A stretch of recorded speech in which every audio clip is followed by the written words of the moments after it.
Jai Jawan, Jai Kisan. So now the country has come to add one more to that. Jai Jawan, Jai Kisan, and the government adds Jai Adani, Jai. बारिश में लाखों की तादाद में लोग किसान आंदोलन में शामिल हैं। इस दौरान 11 राउंड बातचीत के सरकार और किसान के बीच बेनतीजा बातचीत के 11 राउंड हुए। फिर भी आज जो स्थिति है,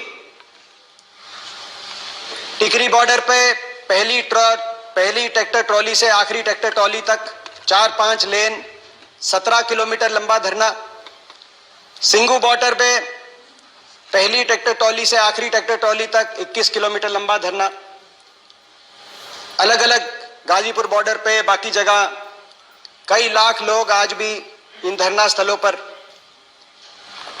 विश्वास रखे अपने मन में शांति और संयम से बैठे।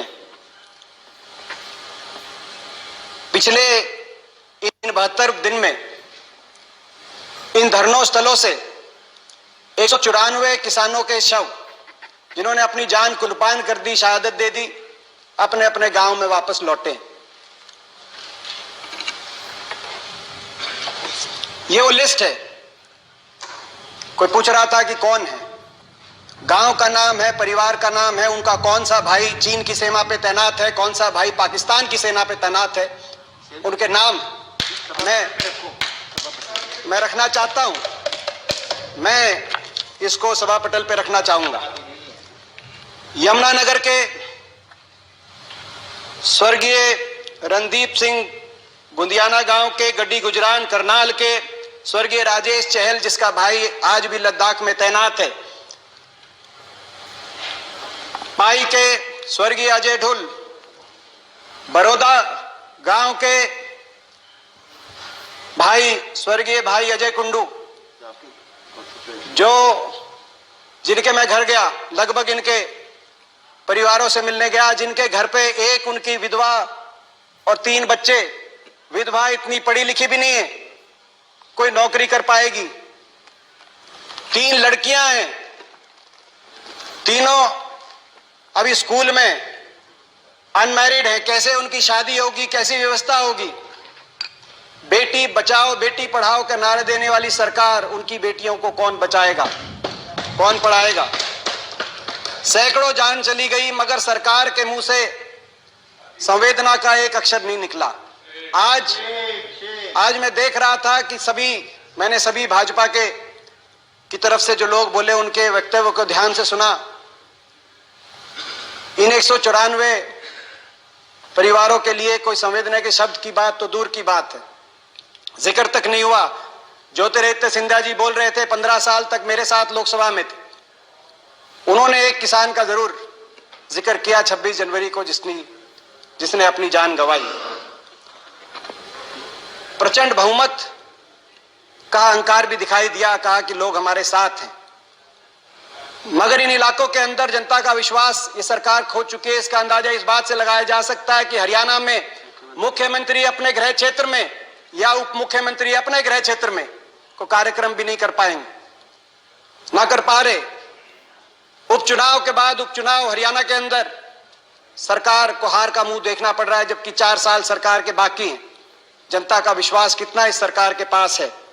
मैं सभापति महोदय कहना चाहता हूं, ये जो धरने टिकरी बॉर्डर पे, सिंगू बॉर्डर पे, ये मेरा गृह क्षेत्र है, मैं वहीं से आया हूं। मैं इन धरनों पे गया हूं, एक एक ट्रॉली के अंदर झांक के मैंने किसान से बात करी है, मैं इन घरों में गया हूं। मुझे आपका संरक्षण चाहिए। मैं सदन के बीच में सच्चाई रखना चाहता हूं, केवल सच्चाई रखना चाहता हूं। ये स्थिति में हम कैसे पहुंचे? 5 जून 2020 को कोरोना आपदा के बीच में अध्यादेश जिनकी आवश्यकता तब होती है जब इमरजेंसी सिचुएशन हो, जैसे अभी कहा डेरेक ओब्रायन जी ने। सामान्यतः सदन, दोनों हाउस कोई भी किसी भी बिल को पास करते हैं, राष्ट्रपति जी हस्ताक्षर करते हैं और एक्ट बनता है। अध्यादेश जब राष्ट्रपति जी के हस्ताक्षर से एक्ट कानून लागू हो जाए और उसके बाद दोनों सदनों को केवल एक रबर स्टैंप की तरह उसको पारित करने के लिए प्रयोग किया गया। आंदोलन शुरू हो गया पंजाब में, 6 महीने तक आंदोलन चलता रहा। हरियाणा और पंजाब में कहीं पिपली में लाठीचार्ज हुआ तो कहीं पंजाब के एक एक टोल पे किसान बैठा, मगर उनकी सुनवाई नहीं हुई। और 6 महीने के बाद शांतिपूर्ण तरीके से वो किसान उठकर उन्होंने फैसला किया कि रामलीला ग्राउंड में जाके धरना देंगे। आज कुछ लोग पूछते हैं कि यातायात की इतनी परेशानी हो रही है, बॉर्डर्स पे बैठे हैं। ये बॉर्डर्स पे बैठने नहीं चले थे, ये रामलीला ग्राउंड वही रामलीला ग्राउंड जहां सभी राजनीतिक दलों को अधिकार है, जहां देश की सरकार के विरोध में बड़े बड़े आंदोलनों की गवाही वो रामलीला ग्राउंड देता है। जयप्रकाश नारायण आंदोलन से लेकर अन्ना आंदोलन तक वहां बैठ के धरना देने के लिए आना चाहते थे। शांति प्रिय तरीके से चले। हरियाणा की सीमा में जैसे ही आए, कोई प्रोवोकेशन नहीं था। हरियाणा की सरकार ने हमलावर हो गई। हरियाणा की सरकार सोचा था, उस समय किसान केवल शांति से जा रहे थे, सोचा था रोक लेंगे, मगर ये वही खून है जो देश की सीमा पर दुश्मन की गोली और गोलों के सामने छाती अड़ाए खड़े हैं, उनसे पीछे नहीं हटते। सरकार की लाठियों से, आंसू गैस से और वाटर कैनन से पीछे नहीं हटने वाले थे। चलते बढ़ते गए, दिल्ली की सीमा पे आए। 25 नवंबर को दिल्ली की सीमा पे पहुंचे। वहां पर देश की राजधानी की सीमा सील कर दी गई और वहां से धरना शुरू हुआ। उसके बाद सारी सर्दी, बातचीत पे बातचीत, तारीख पे तारीख, बेनतीजा बातचीत। और आखिरी दौर में भी जब 11वां राउंड हुआ तो सरकार ने बातचीत एक तरफा अपनी तरफ से बंद करी और अपमानित करके 5 घंटे तक बैठे रहे सारे किसान संगठनों के प्रतिनिधि। और 5 घंटे के बाद उनको बताया गया टेलीफोन पे कि सरकार की तरफ से बातचीत समाप्त हो चुकी है। उसके बाद उठ के गए। 26 जनवरी की घटना का जिक्र हुआ। 26 जनवरी को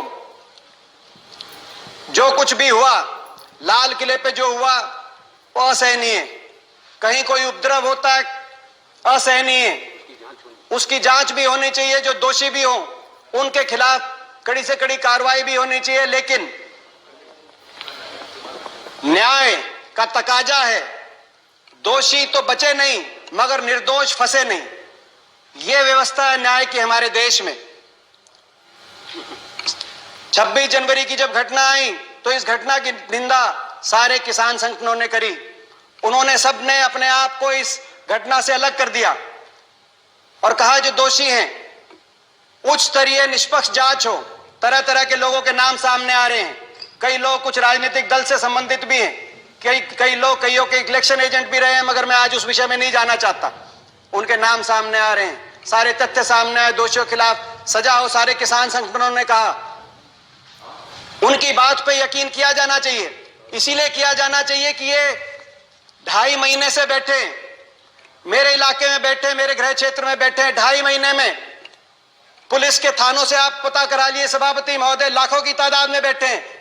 किसी को तंग करने की बात तो दूर है, किसी की तरफ हिंसा की बात तो दूर है, किसी एक रेडी वाले से एक मूंगफली और एक केला भी अगर किसी ने छीना हो, इन किसानों ने किया हो, एक कंप्लेंट पुलिस में आई हो, या 26 जनवरी को भी किसी दिल्ली के थाने में एक कोई दुकानदार, एक कोई रेडी वाला पहुंचा हो कि ये मूंगफली भी ली है किसी ने, वहां जाके आप पता करिए।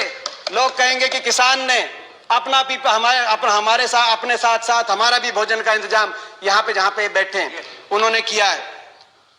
इनकी बात पे इसीलिए भी यकीन किया जाना चाहिए कि इन धरनों से 200 लाशें, लगभग 194 लाशें जब वापस गई, आदमी विचलित हो जाता है, उत्तेजित हो जाता है। गुलाम नबी आजाद साहब ने बड़े बड़े किसान आंदोलनों की याद दिलाई इस सदन को और कहा कि हर आंदोलन में सरकार झुकी थी, चाहे ब्रिटानिया सरकार हो या आजाद भारत की सरकार।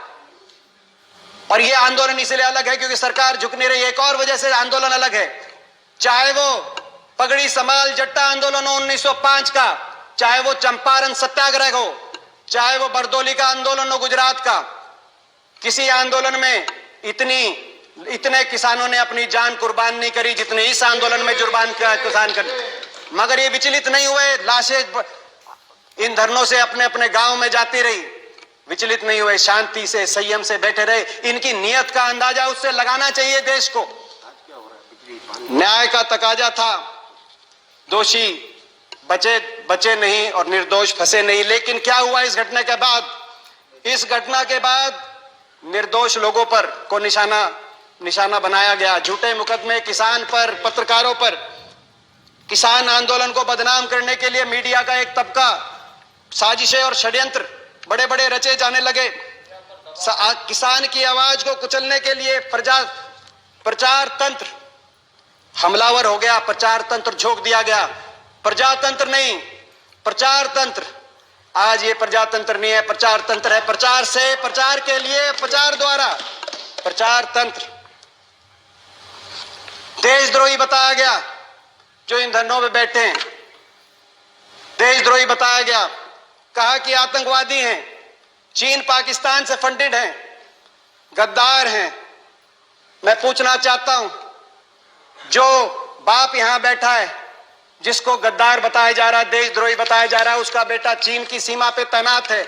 अगर वो गद्दार है तो वो उसका बेटा क्या है? मैं सदन से पूछना चाहता हूं। मैं माननीय रक्षा मंत्री से पूछना चाहता हूं, ये जो दिल्ली के आसपास का इलाका है, हरियाणा, पंजाब, पश्चिमी उत्तर प्रदेश, राजस्थान, जय जवान जय किसान को चरितार्थ करती हुई भूमि, मुझे गर्व है। मैं इस भूमि का एक बेटा हूं, मैं किसान का बेटा हूं। ये भूमि, ये वही भूमि है। मैं केवल हरियाणा की बात करूं, हर 10वां सैनिक फौज का आज भी हरियाणा से। 20% हमारे खाद्य भंडार, आज हरियाणा का किसान मेहनत करके 20% खाद्य भंडार भरने का काम करता है। देश के लिए 40% मेडल, चाहे ओलंपिक हो, कॉमनवेल्थ हो, एशियाई खेलों में हरियाणा के खिलाड़ी लाने का काम करते हैं। जब ओलंपिक में और एशियाई खेलों में उस किसान का बेटा देश का झंडा ऊंचा करे,